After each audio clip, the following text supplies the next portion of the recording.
Joe, thank you very much for coming in and spending some time, or letting us come in and spend some time with you here in your headquarters in Tulsa. We have Tulsa readers throughout northeastern Oklahoma that are very curious about you. In a short bit, who is Joe Dorman?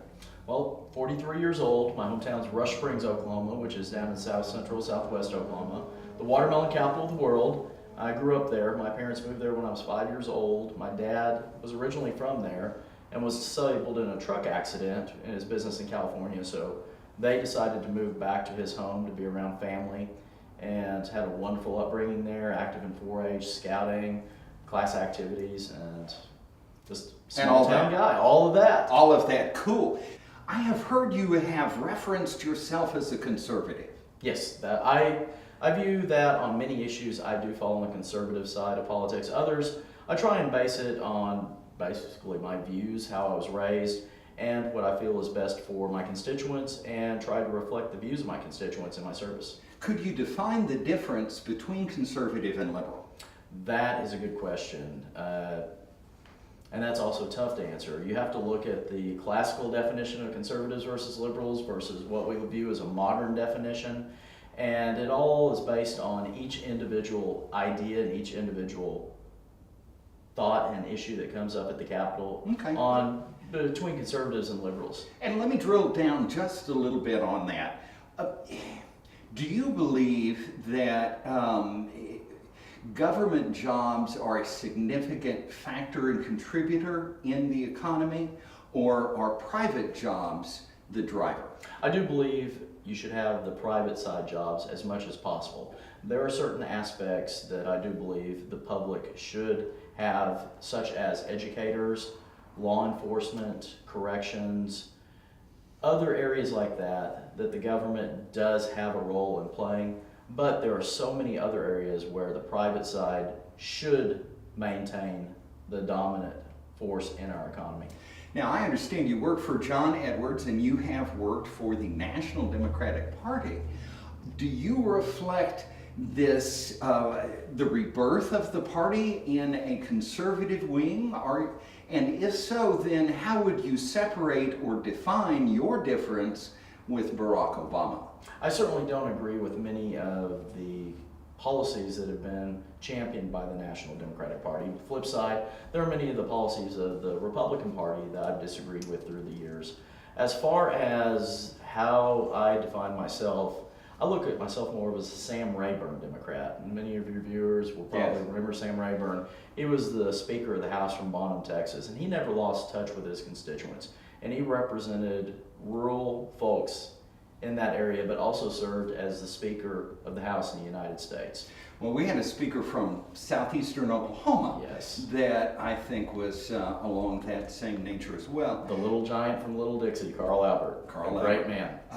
Actually, yes, he was. He made a great impression as I was growing up. Now, are you a man of faith? Absolutely. I'm a Methodist. Okay. I attend church every week, with a few exceptions when something comes up where I'm just not able to attend. And I do hear about it from my pastor if I'm not there.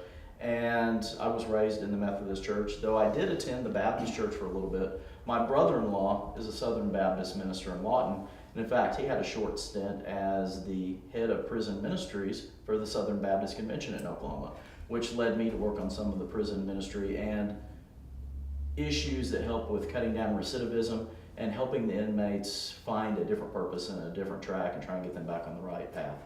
Personal change is really the best way to make a whole society change. It's a little slow, but it takes that. And I thank you for that service. But let me ask you, as a man of faith, how do you reconcile registration with a party that removed acknowledgement of God and then booed God live on national television when they tried to put that reference back in? I was very disappointed in some of the decisions, and both parties have activists that tend to go to the extremes, and I was certainly disappointed with the people who made that decision, and I certainly don't support that. I supported the Ten Commandments monument at the Capitol, and I think each individual has to determine their path, and I don't think there should be policies championed by one party that would attack a specific religion.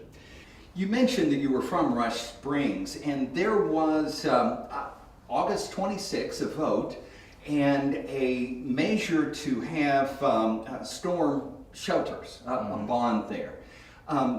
Did you vote in that? I did. You did? I did. Were you for that or against that? I was for that, and it did fail by 2 votes.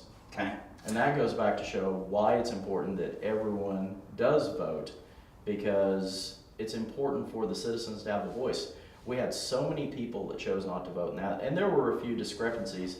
And under Oklahoma law, people with challenges, they cannot voice those on a bond issue or a ballot question. So you can only do that with candidates. And so that's something we certainly need to look at, because there were some issues that arose, and I'm certain that the people of Rush Springs will take another look at that. After 12 years in the legislature, and that's a remarkable, term of service, how many bills passed that you authored? I can think of 7 off the top of my head, significant policies I was proud to champion. I know I've had many more than that, and I had a hand in many pieces of legislation, helping craft them to make them better, working with my colleagues across the aisle. And I truly feel that as legislators, we're there to work together and try and find solutions and consensus on these ideas.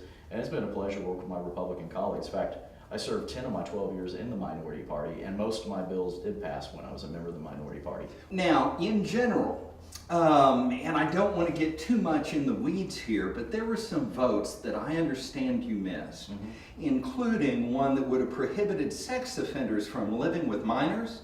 You missed a vote to increase penalties for child rapists. You missed a vote to require sex offenders to submit photos along with their registration. You missed a bill requiring ultrasound prior to abortion. Is there a pattern to that? I mean, or were you just too busy for kids? On that issue, those came up this year, and I was on the trail, and I tried to make it for the votes on the final passage, and some of them I just did miss, and I was regretful for that, but I did support most of those policies, trying to improve the lives of individuals, and all of those did pass with significant majorities. Now, you have a famous quote out there. What's that? Taxes are a waste of time. I wasn't aware of that. Do you really believe that that our tax level is too low? We need to look at the tax rate based on how it impacts Oklahomans. We have to review the overall tax burden to see if it's bringing in the proper tax collections to fund the services that we expect from our government, and then we have to prioritize. I firmly believe we need to go through and review our entire tax code and come up with a fairer system, but we have to have the resources in place. For example, the property rates that we have here in Oklahoma are significantly cheaper than Texas.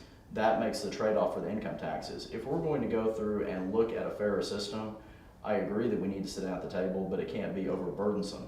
Increased property taxes would hurt many of our individuals in the rural communities. I do not support increasing our property taxes because it would hurt people. That should be something that's determined at the local level, like a bond issue to help the schools. But as far as our income taxes, I do think we need to find an appropriate level, and we need to readjust. Now, again, on your votes, in this case, you voted against an income tax, against a sales tax holiday, and have proposed tax increases.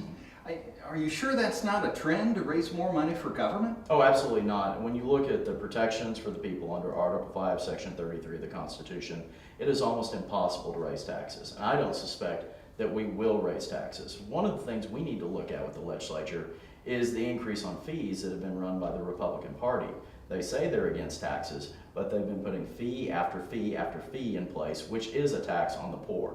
So we need to get away from that trend and be honest with the citizens. Just like what we're looking at the universities, the tuition fees are almost as much, if not more, than the tuition we charge on those kids. It needs to be upfront and fair to these kids. Why do the taxpayers of Oklahoma who fund our universities, I think 47 to 52 institutions of higher education, why can we not audit the finances of higher education? I agree with you completely. I think there should be audits in place for higher education. And in fact, I've championed those at the legislature. When the last tuition increase bill went through in my freshman term, I made certain that we had language in place where we could audit that. And unfortunately, those audits have not been made public. I am very much in favor of holding higher education accountable to make sure that that money is spent properly and wisely. Well, now you've been very nonpartisan for most, with a little bit of a gig on the Republicans, but on the campaign trail, you have been somewhat aggressive Yes. with Governor Mary Fallin. Now, as I look at this, you have talked about her failed policies, but she's presided over an economy that has created 100,000 new jobs and seen the unemployment rate drop from 7% to just 4.6%, and per capita income grow at the second highest rate in the nation. How is that failure by any standard? As far as the economy, she's been the beneficiary of great times with our oil and gas sector. And we need to make certain we protect those jobs and provide those jobs for people. But she's just been at the right place at the right time. And I will point out, the unemployment rate, it did tick up 0.1% this last month. So it did trend up where is greater unemployment. Kind of following Obama's national economy. And that's part of the problem. So much of our state economy is based on federal trends, and we have to make sure that we have the right things in place to help our economy. We're not doing near enough for small businesses. 80% of our businesses are small businesses in Oklahoma. We need to go through and review the tax credit structure and make sure that that is applied fairly, because we issue tax credits, some people have said, in the amount of billions of dollars, almost equal to what we give as far as our state budget. That's unacceptable, and that needs to be reined in. Okay. Now, not to ignore the Democrats, there is a critic out there, and her name is Anna Langthorne, I believe, with Skyfire Media. And she is bemoaning, she's a Democratic activist. Now, this may be a little bit of insider ball, but she took to Facebook to decry the lack of diverse winners in the Democratic primaries, and saying that, dear white straight men, it's time to check your privilege. No one is saying that being white, straight, or male makes you an inherently bad leader, blah, blah, blah. And basically saying the Democrats are not that diverse. Are you part of the straight white male establishment here in Oklahoma? Yes, I am. I have to admit, I am a straight white male, and I'm still, actually, I'll tell you this, looking for the right woman. I'm not married, I've not been married, and I don't believe in rushing into marriage. Both my parents were divorced from other people, and then they met each other. My dad was 45 when he married my mom, so I figure I have plenty of time to find the right woman for me. Well, as a fellow bachelor, I will share. Better alone than badly accompanied. And I will, going back to that specific point, it is disappointing to hear things like that. Yeah. Because first and foremost, the voters should elect the best person for the office. It shouldn't matter for quotas, it shouldn't matter for meeting certain demographics. We need to have the best and brightest minds and the people who are willing to do the best job elected to office. And I feel I'm the better person than Mary Fallin to hold the office of governor. How do you define that big difference, again, between Republicans and Democrats? What is it that keeps pulling us apart? Because people have gotten angry about this. It has gotten down to the point where nobody wants to talk about politics. They don't want to talk about their difference. And is that tyranny of political correctness not, in fact, destroying our freedom? Does it not threaten our liberty? It scares me. We must get back to the time period where Democrats and Republicans and independents would work together to find solutions. The hatred of what we see just because of someone being in the other party, we're seeing it at probably the worst times we've ever experienced in Washington, D.C., where congressmen and senators and the president refuse to work together to find common goals. And it's trickling down to the state legislature, and it worries me. And I think that's why I've been a refreshing choice for many Oklahomans with my bipartisan views, that I'm willing to sit down and listen to Democratic ideas and Republican ideas and try and find the best solutions. You've been very gracious to spend some time with us. Thank you very much, Joe. It was a great pleasure. Take good care.